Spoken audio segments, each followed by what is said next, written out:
Hello, and welcome to the Open Source, the project management program provided by the Tactical Kaizen team. Welcome to our first online learning module, Identification of Improvement Opportunity. All we are doing is looking at the timeline, from the moment the customer gives us an order, to the point when we collect the cash. And we are reducing the timeline by removing the non-value adding wastes. Taiichi Ono, founder of TPS.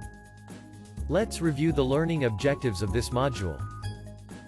These objectives are: understand the key concepts of identification of improvement opportunities.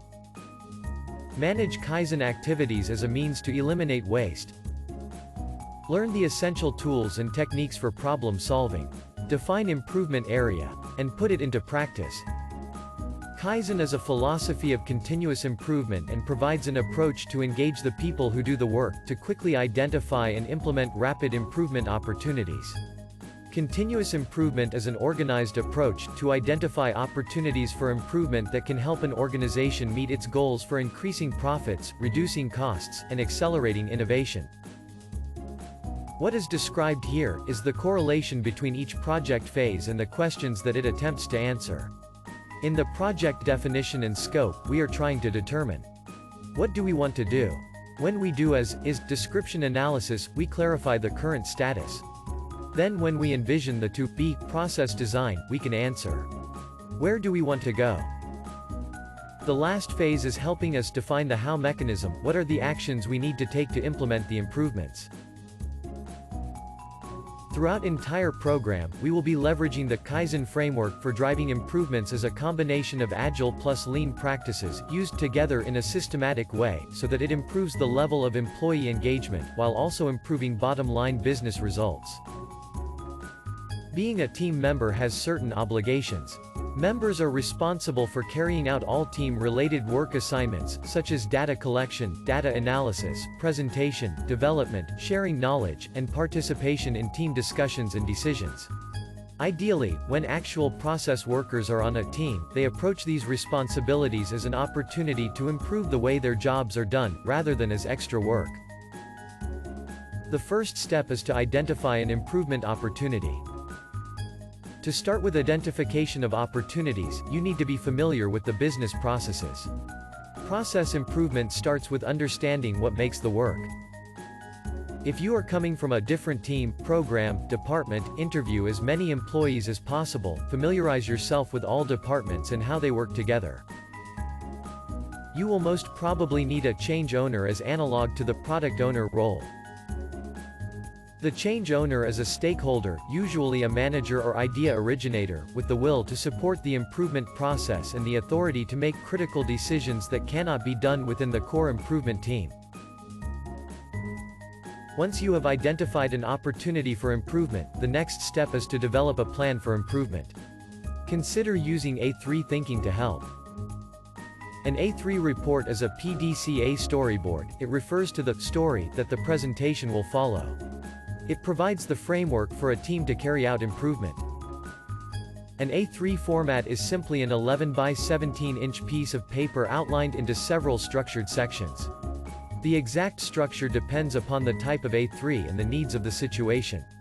A general one consists of the following pattern: background, current situation and problem, goal, root cause analysis, action items, implementation plan, check of results, and follow-up.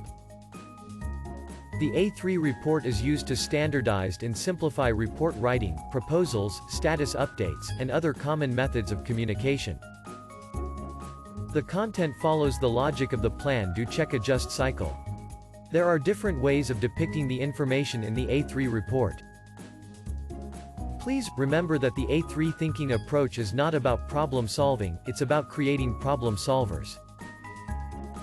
Given the standard template, the most commonly used exercises you can consider are usually the voice of the customer, value stream mapping, fishbone diagram, SIPOC, or the feasibility matrix. All of them have a special place in PDCA stages.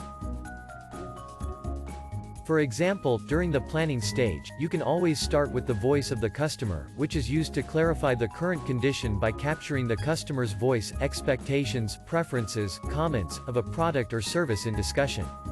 It is the statement made by the customer on a particular product or service. When defining the current condition and inspecting the existing process, consider using a SIPOC analysis. SIPOC stands for Suppliers, Input, Process, Output, and Customer. The SIPOC diagram will help you to describe the customer and their requirements. Identify the boundaries of the process by identifying starting and ending points.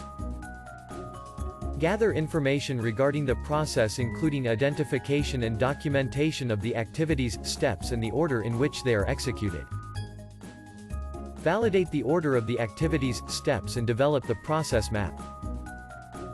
You need to review and refine the map with decision points and other information as needed to make it fully representative and complete for your needs.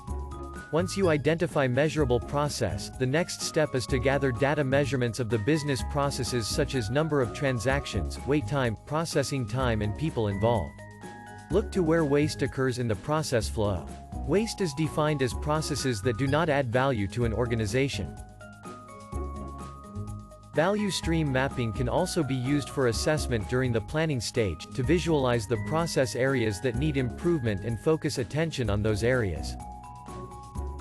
Both process maps and value stream maps are ways to perform current state analysis, in other words, visually identify how a process works today. Such current state maps are very helpful when considering process, system, or technological change because you want to know what is currently working, what is currently not working, and to ensure that your future state model preserves the best, or improves it, while preventing duplication of existing issues. Value stream mapping is one of the best ways to visually chart the process. Once you identify measurable process, the next step is to gather data measurements of the business process such as number of transactions, wait time, processing time and people involved. Look to where waste occurs in the process flow. Waste is defined as process that do not add value to an organization. Process improvement drives away waste and increases value in an organization. Remember, a VSM without task times is not a value stream map. To visually present the VSM outcomes, one of the most common ways is by using the time procedure diagram. The chart is an illustration of the time required to complete each business process in the business domain of interest. It enables the process analysts to reveal possible bottlenecks. This and all of the other templates will be made available to you during the practical implementation of your knowledge in the Open Source Guild. Constructing root cause analysis. You can identify opportunities for process improvement when determining what prevents a process from adequately meeting its objectives. Some tools of root cause analysis include the 5 whys, the fishbone diagrams and the value stream mapping. These tools can help identify where a process breaks down. A fishbone diagram is a visual technique for grouping ideas about the causes of a problem. It is useful in identifying the likely causes of problems and pushes you to consider all possible causes of a problem, rather than just the ones that are most obvious. Start by identifying the key factors that may impact and be impacted by the problem.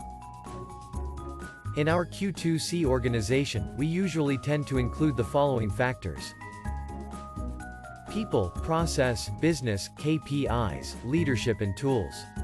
Work through the causes from each factor that might contribute to this problem. The 5 why approach complements the fishbone analysis to complete the cause and effect diagram. When someone suggests a cause, document the cause and then follow up by asking why 5 times to dig deeper into the cause. The brainstorming techniques guide the quick discovery of interventions and prioritization of actionable ideas. Brainstorming is a team-centered process used to generate new, and hopefully creative ideas to solve a problem. There are many different brainstorming techniques. The point is to inspire creative thinking and create an environment where all participants contribute equally.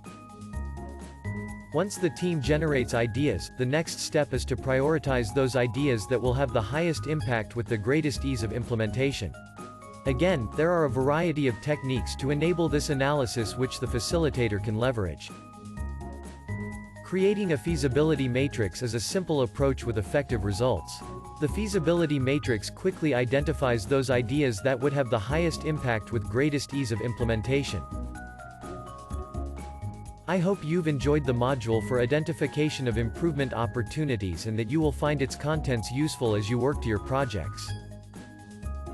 Finally, let's review what we've learned in this module. We have reviewed the key concepts for identification of improvement opportunities, reviewed the main Kaizen activities, introduced you to the essential tools and techniques for problem solving.